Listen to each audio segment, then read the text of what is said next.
Hi guys, my name is David and welcome back to my channel.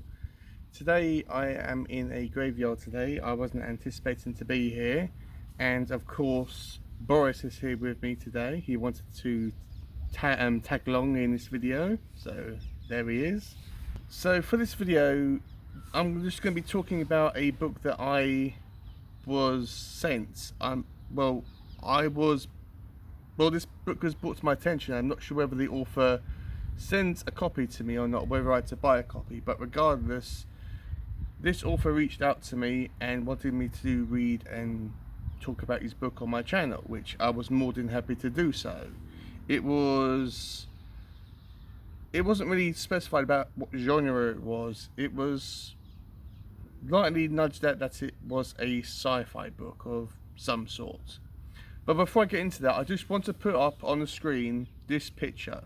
Now, as book lovers, we always judge a book by its cover. Well, in this case, the physical cover of a book. Although we try not to do that, we always say, oh, well, you know, I'm never going to judge a book by its cover unless I've read it. I'm not going to judge the book by what the artwork or what is on the cover of the book. But when you look at this cover, you think, okay, it seems to be a very boring cover. It's more like maybe like a default picture that Windows or a PC has as a wallpaper, and it doesn't really seem that interesting. It has a hand which seems to be giving the middle finger to this kind of like blue-ish thing, and it doesn't really tell you exactly what this book is all about. It doesn't intrigue you. It doesn't say buy me now or I've got to read this book. It's so fascinating, I need to read this book and find out what this cover is all about. It doesn't really do that. It kind of flies underneath the radar. And please be honest with me guys, if you saw this in the wild or in the bookshops or online, you wouldn't automatically be drawn to it and you wouldn't necessarily buy it. But I must say this guys, that this book was a massive surprise for me. I ended up loving this book so much. It's probably going to be in my top 10, if not my top 5 books of 2023. I enjoyed it so much, and we're just going to be talking about it in this video. And that book being Socially Previewed by Matthew Newell.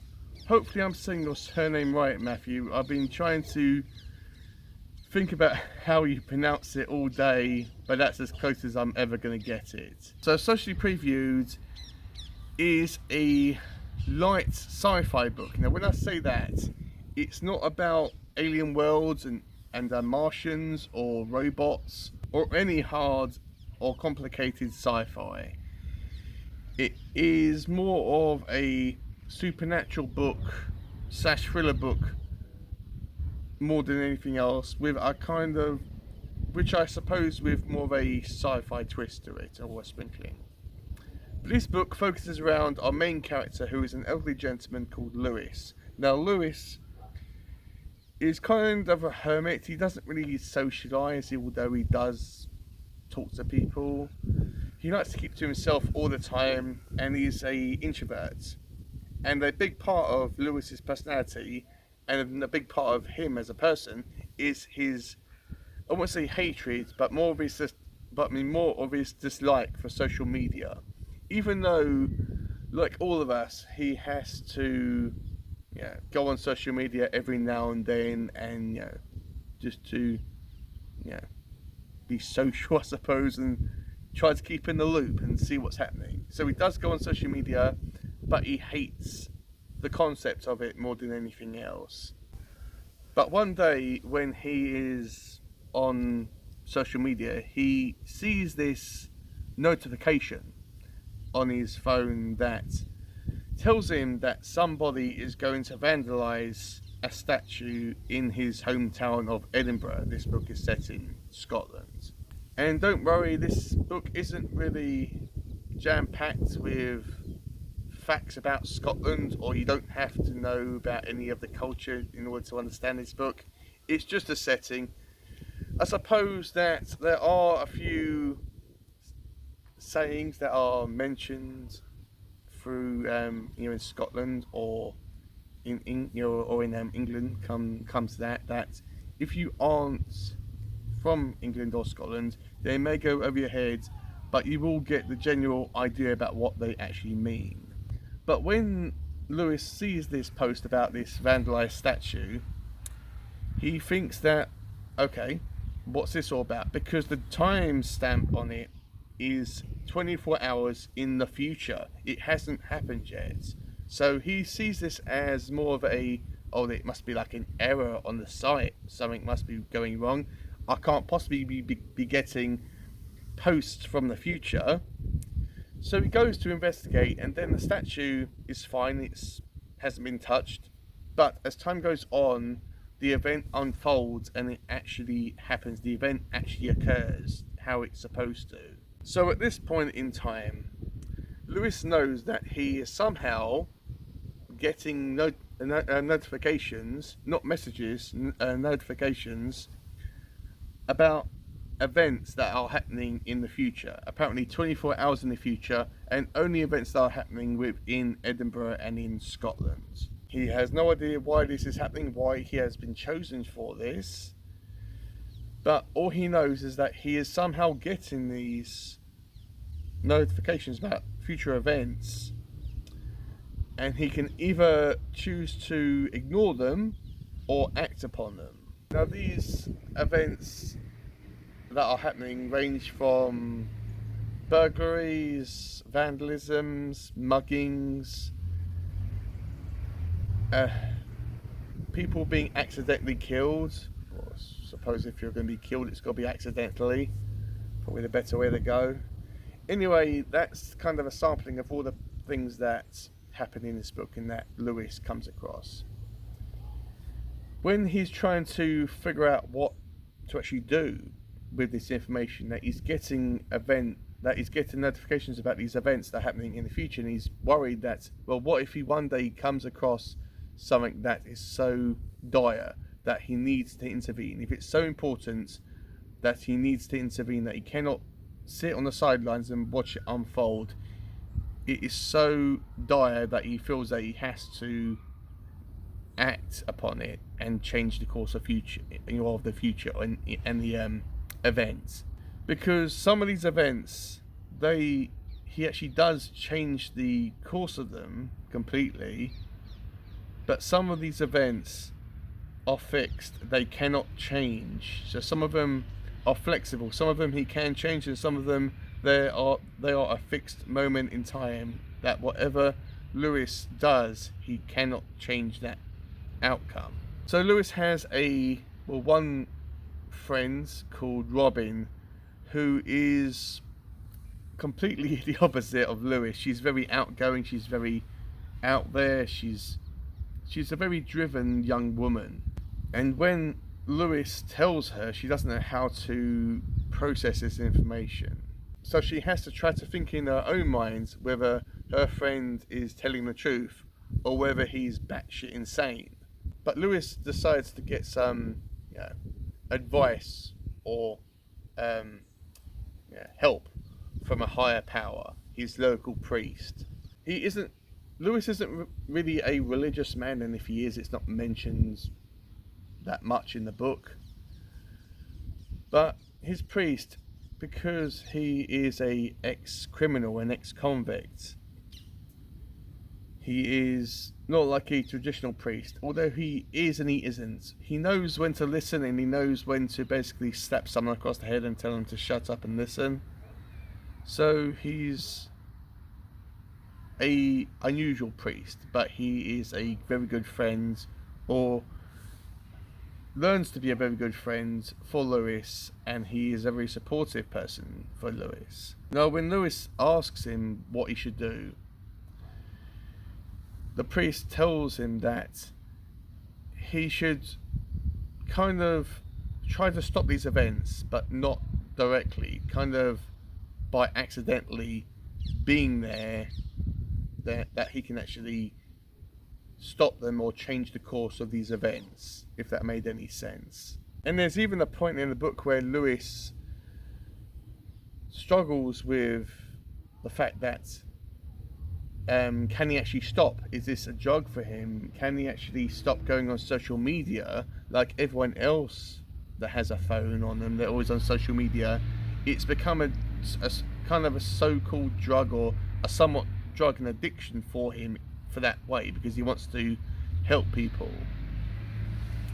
And the concept of him being able to stop by himself is a part of the book as well. And the book kind of ends on touching on them events, because also there's a big part of Lewis's past which is constantly referred to and brought up in the book. When he was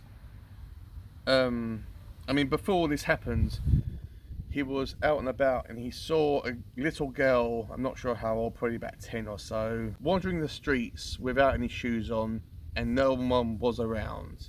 But he went up to her, helped her out, and her parents, who were drunk or high or something, you get the point, came out and accused Lewis of kidnapping, or potentially trying to kidnap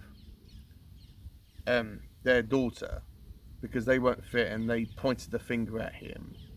And then everyone in the neighborhood still remembers this years and years and years later. It's still brought up, and Lewis is always trying to convince people that he's innocent, because he is an innocent person. He just tried to do the right thing at the wrong time, and people took it the wrong way. And then the book just ends on Lewis having to confront that, and having to confront him having kind of a somewhat God complex with this knowledge that he's getting from the future, from these notifications, and he has to try to decide about what to actually do. Now, the ending, I won't say what happens at the end, but when I read the ending, I was completely surprised. It took a really, really bold turn that I personally feel that authors nowadays wouldn't have the balls to actually do. This novel also has loads of twists and turns. There were plenty of times when I was reading this book and I was like, I can't say what I want to say because I'm next to a church, but I was like, oh my, that actually happened? And it completely blew my mind that event went that way. Because sometimes in books I can guess what's going to happen. I can guess what direction the plot's going to go, or I can guess what a character's going to do. But there were moments in this book, or a handful of moments in this book, that surprised me. Gently scattered throughout this book, there are diary entries from Robin and this girl that has been abducted. There's been another girl that's been abducted, and that's mentioned somewhat in the book, but not extremely, well, not a lot. But there are diary entries gently sprinkled throughout the book, not many, probably about 5 or 6. Now, Matthew was telling me that this was done after he wrote the book, and these diary entries are there to make you doubt Lewis, to make you doubt what's happening, to make you question characters' motivations and the plot. So that is the book. That is the story. I absolutely loved it. The characters in it, I just fell in love with. I really enjoyed the characters. Matthew is a character driven writer, if that's even a thing, or if that's a proper term. And if I was to think about the negatives, the only negative I only had 2. One minor, one kind of somewhat major. The major one, it was a bit repetitive. about, okay, this event happened, then Lewis had to do this, then this event happened, then Lewis had to do that. And it was fine. It had to be in there to establish the rules of, of this event. But it took a while until the big event happened in the book that Lewis had to encounter. But and this book could have easily been cut down by 50, if not 100 pages. But I wouldn't really want Matthew to do that, because every page of this book has a point. It's establishing the plot, it's establishing these characters. And the other minor complaint was the font that was on my Kindle version, because I couldn't change the font of my Kindle version, because sometimes you can and sometimes you can't, but the font was very difficult to read, especially on public transport. So what I'm going to rate this book, I am going to rate this book a 5 stars out of 5, full marks. This book was excellent. Is it the best thing that I'm ever going to read or have read during this year? I don't know, probably not, but it's a damn close to my top books of the year. So usually for these author request videos, I have a clip from the author and or a picture of them for my thumbnail, or a clip that I put in this, or in my videos for them. But Matthew didn't want to do that, as I always give authors the choice whether they want to do it or not, and he didn't want to. So I will have whatever contact information Matthew wants to give me, so it'll be down in the description.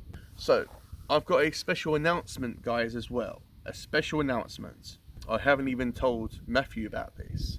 I am going to be giving away a free copy of this book. I'm not sure whether it's going to be one copy or several copies. It depends on how much about how many people put their name into the pot. So I am going to be releasing this video on the 10th of October, and I am going to be leaving this open. This giveaway is going to be open internationally. If everyone is willing to or open to do this or enter this giveaway, it's open internationally. You have to be subscribed to me, and you have to comment down below and make it extremely obvious down in your comments that you want to enter this giveaway. I will leave it open until the 15th of October, when I will be announcing the winner or winners on the 16th of October.